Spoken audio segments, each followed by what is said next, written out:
मोदी सरकार के खिलाफ विपक्ष ने एकजुटता दिखाते हुए एक मंच पर आकर 2024 में मोदी सरकार का मुकाबला करने का मन बनाया है।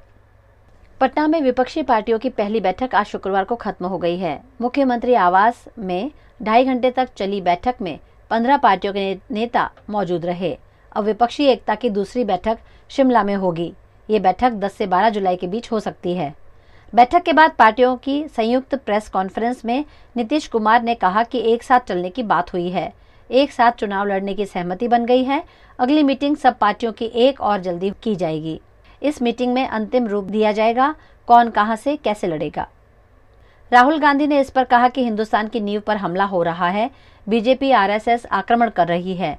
मैंने मीटिंग में कहा कि हम सब एक साथ खड़े हैं, सभी पार्टी में थोड़े थोड़े डिफरेंसेस हैं, लेकिन एक साथ काम करेंगे। आज जो बातचीत की है उसे अगली मीटिंग में और आगे बढ़ाएंगे।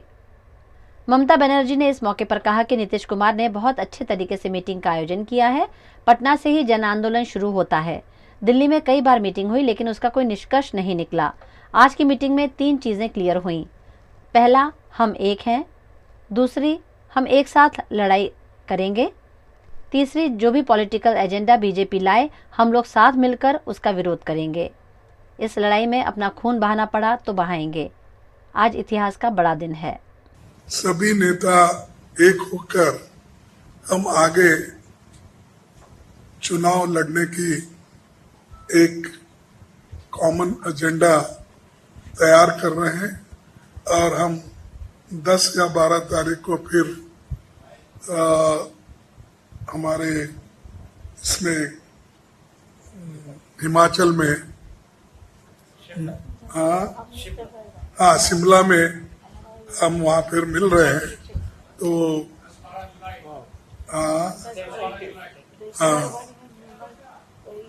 12 जुलाई बोलते ना, तो खैर ये तो टेंटेटिव है, लेकिन 2 दिन में आगे पीछे हो जाएगा, क्योंकि सभी नेताओं को कंसेंट करके फिर उसके बाद में चुनाव भी है बहुत से जगह पंचायत के और दूसरे। इसीलिए हम ये तय किया है कि वहां पर बैठकर एक एजेंडा बनाए और उसमें किन किन चीजों के ऊपर हम निर्णय ले सकते हैं और आगे किस ढंग से बढ़ना चाहिए। और हर राज्य में तो अलग अलग ढंग से हमको काम करना पड़ेगा, एक ही बात हर जगह नहीं चलती।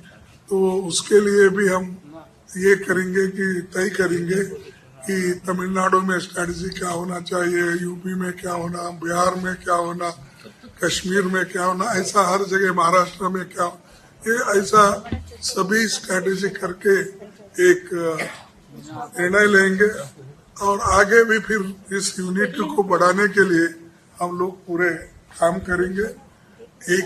एक होकर, एकजुट होकर 2024 की लड़ाई हमको लड़ना है और बीजेपी को सत्ता से बाहर करने का हम एक तय किए हैं। तो उसमें हम जरूर कामयाब होंगे और उसके लिए मैं नीतीश जी का, क्योंकि उन्होंने होस्ट किया, आज उनका धन्यवाद करता हूं।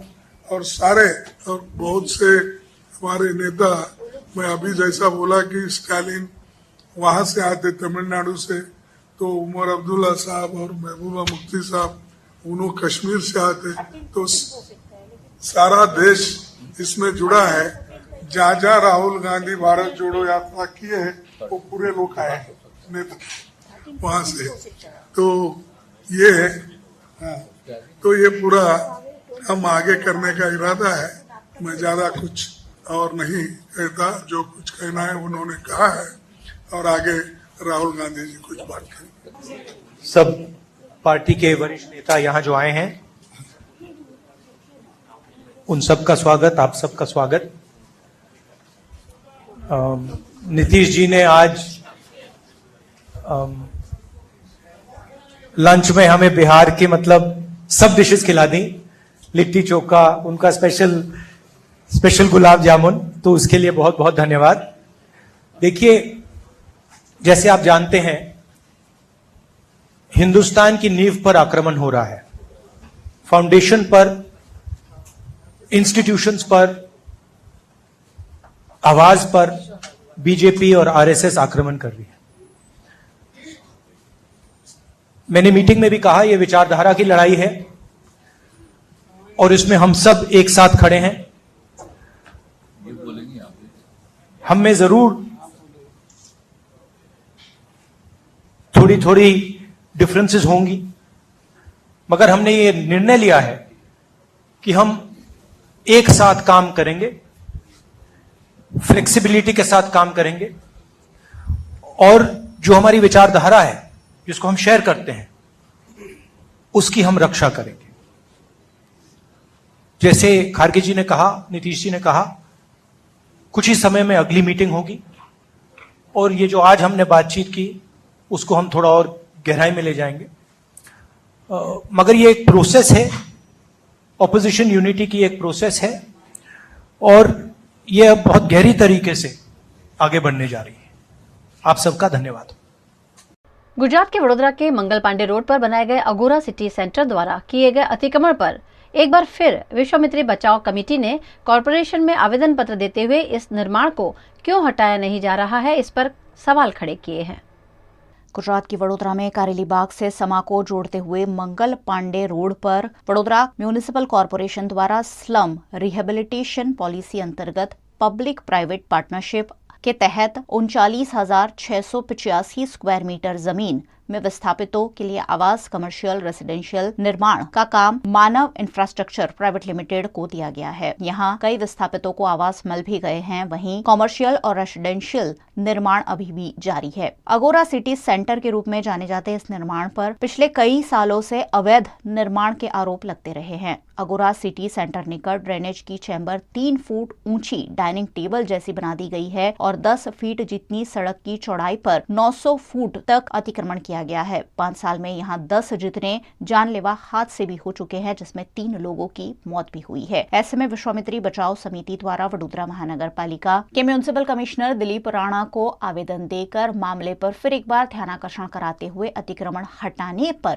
जोर दिया गया है। आज अमे विश्वामित्री बचाव समिति तरफथी आवेदनपत्रमां आपवामां આવ્યું હતું કે ભાઈ આજે રોડ પરના જે દબાણ 18 મીટરના અને જે ગટરના ચેમ્બરો મોટા મોટા કરીને એને દબાણ કરેલું છે એ વારંવાર રજૂઆત કર્યા છતાં બી એનો કોઈ નિકાલ નથી આવ્યો। વડોદરામાં અમુક જગ્યાએ દબાણ જે તોડવામાં આવે છે, મને લાગ્યું કે ભાઈ આ સારા કમિશનર સાહેબ આવ્યા છે અને એના રજૂઆત કરવામાં આવી કે ભાઈ આ દબાણ જે ગટરો પર ચેમ્બરો બનેલી છે એ પીએલમાં અમારા રજૂઆતમાં બી આપેલી છે અને એ પહેલાં બી નવા બધા કમિશનરને આપેલું છે। એટલે આ રજૂઆત પાછા અમે કરવા આવ્યા છે કે ભાઈ આ ચેમ્બરો અને આ જે 18 મીટરનો રોડ છે એની પર આ દબાણ થયેલું છે એને ગેરકાયદે હટાવવામાં આવે અમારી માંગણી કરેલી છે। આ અગોરા સિટી સેન્ટરે નદીના દબાણની સામે કરેલું છે, એની સામે અમે હાઈકોર્ટમાં એક જનહિત યાચિકા એટલે કે પીઆઈએલ પણ દાખલ કરેલી છે, જે 2016થી ચાલુ છે। કોરોના બાદ એને કટ ઓફને લઈને આગળ ચાલી નથી અને આ મુદ્દો એવો છે કે જે અમારી પીએલમાં નથી। એટલે સાહેબ જ્યારે નવા આવ્યા છે અને સાહેબને જાણકાર નથી તો અમે મેન્શન કરવા આવ્યા કે સાહેબ આવું આવું ખોટું છે ને રોજે રોજ અત્યારે દબાણો દૂર થતા એવા વાંચે છે, તો સાહેબ પોઝિટિવ છે એવું જાણીને અમે સાહેબને મળવા આવ્યા અને આ રજૂઆત કરેલી છે કે આ જગ્યાએ આ પાલિકાની ચેમ્બરો, ડ્રેનેજની ચેમ્બરોને 3 ફૂટ ઊંચી કરી 5 ફૂટ ડાયામીટરની બનાવી અને ડાઇનિંગ ટેબલ જેવી બનાવીને ફ્લાવર વાસ ગોઠવ્યા છે અને આ દબાણ કરેલું છે અને જેને લીધે અકસ્માત સર્જાવાની પૂરેપૂરી શક્યતા છે। તો આને માટે જવાબદાર કોણ રહેશે સાહેબ? તો સત્વરે આનો નિકાલ કરી અને दूर કરવા માટેની માંગ કરેલી છે। इस मामले वडोदरा महानगर पालिका के म्यूनिसिपल कमिश्नर दिलीप राणा ने योग्य यथा उचित कार्यवाही किए जाने की बात कही है। मंगल पांडे रोड पर जो इमारत बनी है એ લોકોએ નદીમાં ગેબિયન વોલ બનાવી છે એવું એમનું કહેવાનું છે અને જોડે જોડે 18 મીટર અને 27 મીટરના રોડની રજૂઆત કરી ગયા છે। આ બંને પાસાઓનો અભ્યાસ કરી અને જે નિયમ મુજબ હશે એ પ્રમાણે કાર્યવાહી કરવામાં આવશે। गुजरात के वडोदरा शहर में गोत्री हरिनगर ब्रिज के नीचे से नवजात शिशु का शव मिलने से हड़कंप मच गया। वडोदरा के गोत्री इलाके में हरिनगर ब्रिज है। यहाँ से मॉर्निंग वॉक के लिए जा रहे एक व्यक्ति की नजर ब्रिज के नीचे छोड़ दिए गए नवजात शिशु के शव पर पड़ी, जिसकी जानकारी पुलिस कंट्रोल रूम को दी गई। गोरा पुलिस ने मौके पर पहुंचकर शारीरिक रूप से विकृत नवजात बच्चे का कब्जा लेकर पोस्टमार्टम हेतु एसएसजी अस्पताल भेज दिया। बच्चे के माता पिता की जानकारी हासिल करने के लिए हरिनगर ब्रिज के आसपास कई अस्पतालों में प्राथमिक जांच की गई, लेकिन पुलिस को कोई ठोस जानकारी नहीं मिली है। पुलिस ने आसपास के सीसीटीवी फुटेज के आधार पर जांच शुरू कर इस बच्चे को किसने यहां छोड़ा उसकी तफ्तीश शुरू कर दी है। इस बच्चे का एक हाथ और एक पैर कटा हुआ था। ऐसे में बच्चे को लावारिस हालत में ब्रिज के नीचे कौन छोड़ गया, ये एक बड़ा सवाल है, जिसका जवाब ढूंढने की कोशिश गोरवा पुलिस कर रही है। देश के प्रधानमंत्री नरेंद्र मोदी अमेरिका के दौरे पर हैं और इस दौरान उन्होंने अमेरिकी संसद को संबोधित करते हुए दोनों देशों के रिश्तों की मजबूती पर जोर दिया। देश के प्रधानमंत्री नरेंद्र मोदी ने अमेरिकी संसद को दूसरी बार संबोधित किया। इस दौरान अमेरिकी सांसदों ने तालियों की गड़गड़ाहट के साथ उनका स्वागत किया। पीएम मोदी ने अपने भाषण की शुरुआत में संसद का धन्यवाद अदा किया। भारत और अमेरिका के रिश्तों पर बोलते हुए उन्होंने कहा कि एआई का मतलब है अमेरिका और इंडिया। पीएम मोदी ने यह भी कहा कि भारत और अमेरिका पर मार्टिन लूथर किंग और गांधी का प्रभाव है। पीएम मोदी ने कहा कि भारत लोकतंत्र की जननी है। हमारे यहाँ 2500 पार्टियां हैं, हमारी 22 ऑफिशियल भाषाएं हैं, हजारों बोली है, हर 100 मील पर खाने का तरीका बदल जाता है। भारत में विविधता जिंदगी जीने का प्राकृतिक तरीका है। भारत जल्द ही दुनिया की तीसरी सबसे बड़ी अर्थव्यवस्था बनेगा। Today we stand at a new dawn in our relationship that will not only shape the destiny of our two nations, but also that of the world. As the young American poet Amanda Gorman has expressed, when day comes, we step out of the shade. Aflame and unafraid, the new dawn blooms as we free it. For there is always light if only we are brave enough to see it.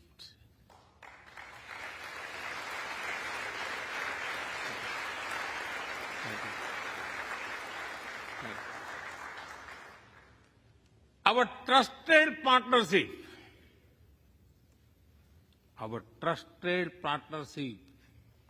is like the sun in this new dawn that will spread light all around.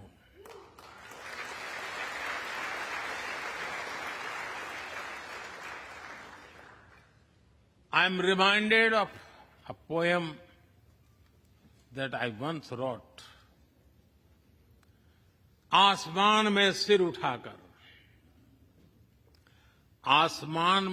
उठाकर घने बादलों को चीरकर रोशनी का संकल्प ले, अभी तो सूरज उगा है।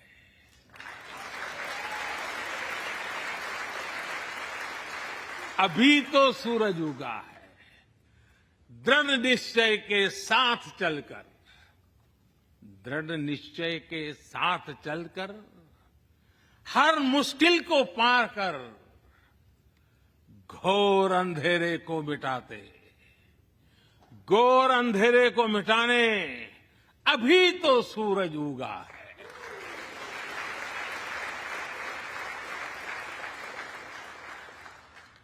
If I were to say it in English, it would be rising its head in the skies, piercing through the dense clouds with the promise of light. The sun has just risen, armed with a deep resolve, overcoming all the odds to dispel the forces of darkness. The sun has just risen. We come from different circumstances and history, but we are united by a common vision and by a common destiny. When our partnership progresses, economic resilience increases, innovation grows, science flourishes, knowledge advances, humanity benefits, our seas and skies are safer, democracy will shine brighter, and the world will be a better place. That is the mission of our partnership. That is our calling for this century. When I was here in 2016, I said that our relationship is prime for a momentous future. That future is today.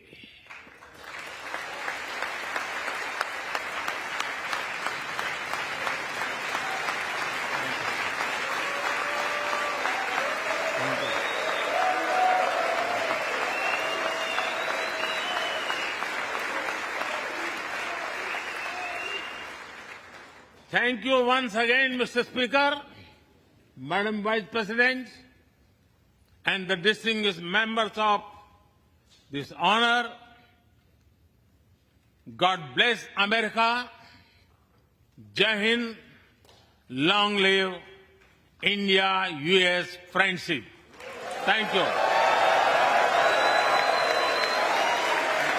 Vadodara की MS university की commerce faculty में कई छात्रों को इस बार प्रवेश न मिले, ऐसी स्थिति पैदा हुई है, जिसका एजीएसयू ने पुतला जलाकर विरोध किया। गुजरात के वडोदरा शहर में विश्व प्रसिद्ध एमएस यूनिवर्सिटी है। एमएस यूनिवर्सिटी की कॉमर्स फैकल्टी में इस वर्ष कम छात्रों को प्रवेश दिए जाने के प्रबंधन के निर्णय का छात्र संगठन विरोध कर रहे हैं। पिछले कई दिनों से विरोध कर रहे एजीएसयू ने आज कॉमर्स फैकल्टी की मेन बिल्डिंग के बाहर उग्र विरोध प्रदर्शन किया।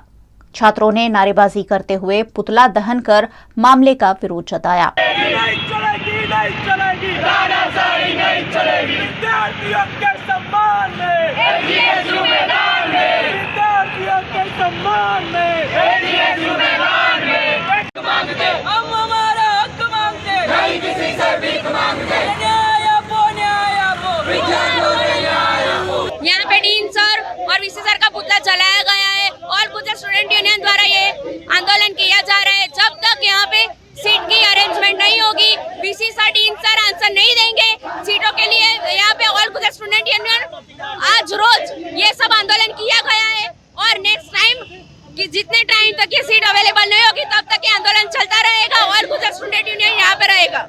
आज रोज all Gujarat students union AGSU के द्वारा कॉमर्स फैकल्टी की मेन बिल्डिंग पर कॉमर्स फैकल्टी के सत्ताधीशों का पुतला जलाया गया और ये इसलिए क्योंकि कॉमर्स फैकल्टी ने जो सीट कम की है फर्स्ट ईयर बीकॉम में, उसके लिए जलाया गया। सर सयाजीराव गायकवाड़ के द्वारा जब ये यूनिवर्सिटी की स्थापना करने में आई तो उनका हेतु था, उनका लक्ष्य था कि वडोदरा शहर तथा जिला के सभी विद्यार्थियों को एडमिशन मिले, लेकिन आज ये कॉमर्स फैकल्टी और एमएस यूनिवर्सिटी उस एडमिशन को कम करने की कोशिश कर रही है, तो वो बिल्कुल हम चलाने वाले नहीं है।